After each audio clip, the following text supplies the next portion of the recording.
Daşkəsəndə Dünya Azərbaycanlılarının Həmrəylik Günü və Yeni il bayramı ərəfəsində yeni xidmət sahəsi istifadəyə verilib. Bu münasibətlə keçirilən tədbirdə çıxış edənlər bu bayramın bütün dünya Azərbaycanlıları tərəfindən böyük sevinclə qeyd olunduğunu bildiriblər və bu günün təsis olunmasında ümummilli lider Heydər Əliyevin xidmətlərindən bəhs ediblər.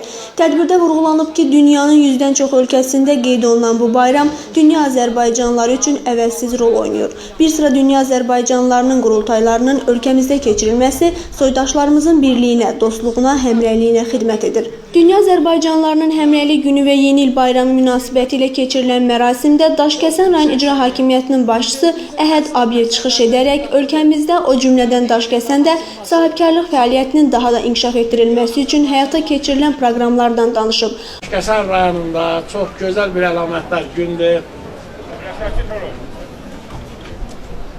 Qarşıda bildiyiniz kimi Dünya Azərbaycanlıların Həmrəylik Günü. O qeyd edib ki, oktyabr ayında rayona səfər edən Azərbaycan Prezidenti İlham Əliyev sahibkarlar və iş adamları üçün hərtərəfli normal şəraitin yaradılmasının vacibliyini bildirib.